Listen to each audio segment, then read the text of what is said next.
La rueda del fuego probablemente, no sé, y el fuego no se inventó, se descubrió. Entonces todo el resto son remixes de elementos anteriores. Entonces la innovación, en parte central de la innovación como teoría, es que tú tengas la capacidad de remixar contenido y de remixar ideas. Y si tú tienes restricciones muy brutales desde el punto de vista del derecho de autor, no conviene remixarlo. O si las remixo es un delito.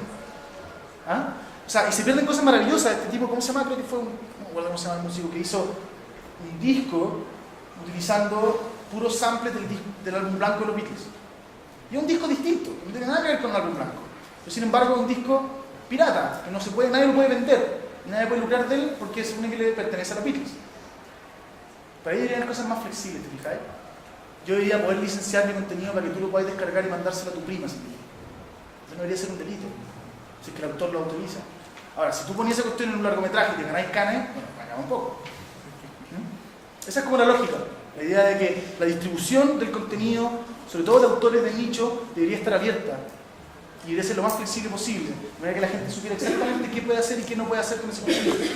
¿Ya? Y tienen estas cosas que se llaman la licencia de Creative Commons, que permiten eso básicamente. Existe un caso, de hecho, en Chile, el Panda Punk. Un diseñador de Talca, creo, de Chillán, creó este icono. Pero tenía su blog, un blog licenciado con Creative Commons. Y de repente el tipo un día le llega los domingos a abrir el Mercurio y se encuentra con un catálogo de Falabella. Y se encontró con un Panda Punk adentro. Y dice, esto es mío, ¿cómo es posible? No, se contactó con la gente de Creative Commons, la gente de Creative Commons le mandó una carta al presidente del directorio de Falabella y el día siguiente hay un abogado haciendo un cheque jugoso para caer, porque no estaban dispuestos a ir a juicio por eso, o sea, había un robo flagrante. Entonces, de alguna manera las licencias también te permiten protegerte del mal uso de tu contenido, pero al mismo tiempo abrirlo para que la gente pueda hacer lo que quiera con él. Y hay licencias de distintos tipos. Hay 3 licencias distintas, aquí nos vamos a tener un poquitito. Una licencia que te permite lo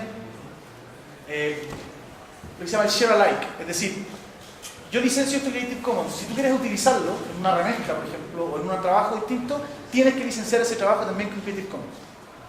¿Ya? Esa es una exigencia que uno puede hacer como autor. Otras que son, distribúyelo libremente, haz lo que quieras con él, pero no hagas utilización sin fines de lucro, sin la compensación adecuada. Y otras que son completamente restrictivas, que es que esto lo puedes distribuir, pero no puedes remezclarlo, no puedes adulterarlo, no puedes cambiarlo.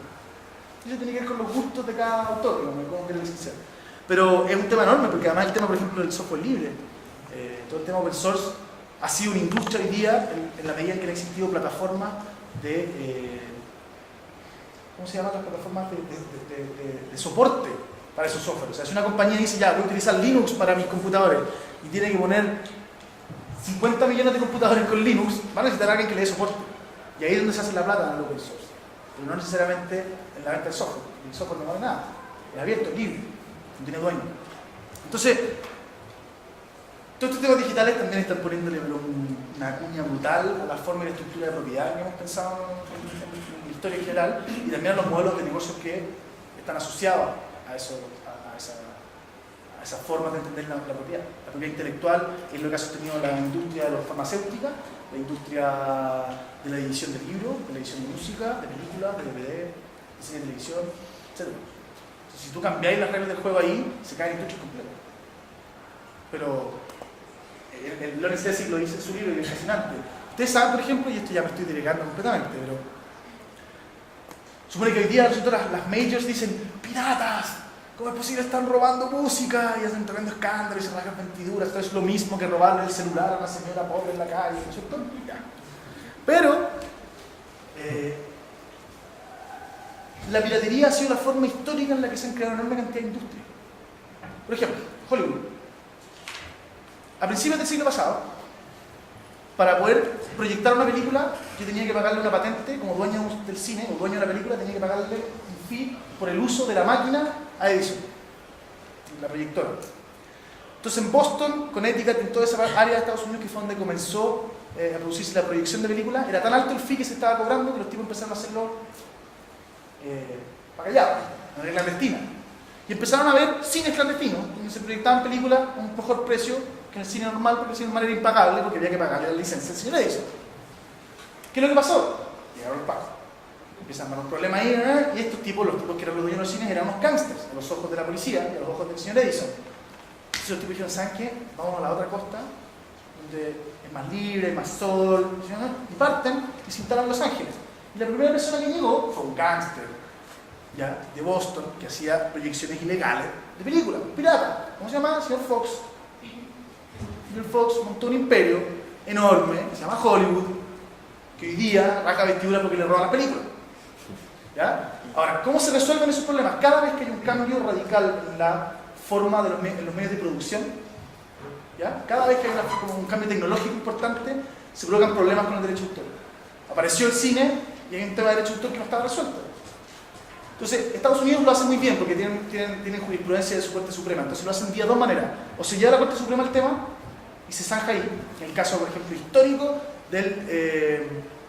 el caso entre Betamax y los productores de VHS, en que básicamente los dueños de Hollywood decían: yo impugno que tú le pongas el botón REC a tu máquina, ¿cachai?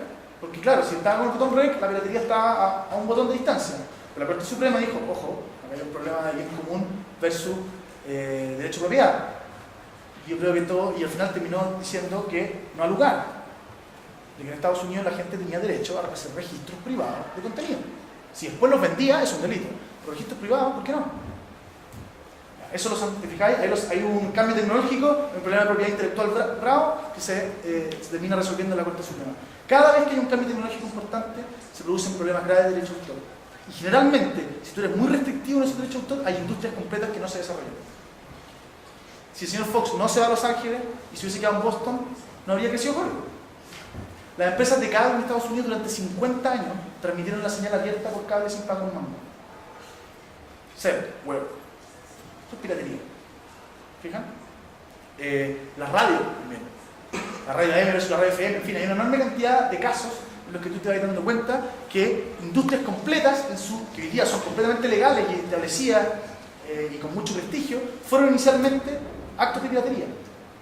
Porque siempre en la industria, cuando hay cambios tecnológicos, se produce un problema brutal entre el bien común y el derecho propio, que son dos bienes que están en pugna constante y sacan chispas y sacan libros, etc.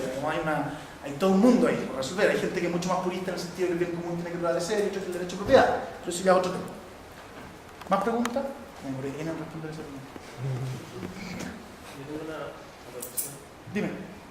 No sé si cachaste a raíz de lo que dijiste igual hace rato, de que, bueno, la ley de hoy que se va avanzando del doble de producciones, se va hablando en la productividad, hablando del precio. Hay otro reportaje, creo que como hace 2 días, estaba investigando una tecnología como de haces de luz, ¿Ya? que iba como a, no sé, A quintuplicarlo. quintuplicar la cuestión. Entonces, y era como un proyecto serio, no era como decía la cuestión, sino que ya tenía fondos y no sé cuántos millones de dólares metían entre medio. Era una empresa privada, creo. Pero que, o sea, ¿qué pasaría ahí después? Porque eso ahí sería lo mismo que estaba hablando de un cambio súper como radical en el sentido de... Un cambio tecnológico brutal que va a significar que va a tener que entenderse de otra manera la propiedad. por ejemplo, Intel, que es como de los procesadores que iría cuando salgan los otros de... Bueno, hay empresas que quiebran enteras. El otro caso es súper interesante. Comienzan los aviones en Estados Unidos. Al principio del siglo pasado también. ¿Ya? Y la ley, la Constitución norteamericana, que tiene como 18 páginas, muy pequeña, pero muy flexible, decía que el dueño del terreno donde yo vivo, yo soy dueño de una parcela, yo soy dueño de la proyección de esa parcela hasta el final del universo, hacia arriba, ¿ok?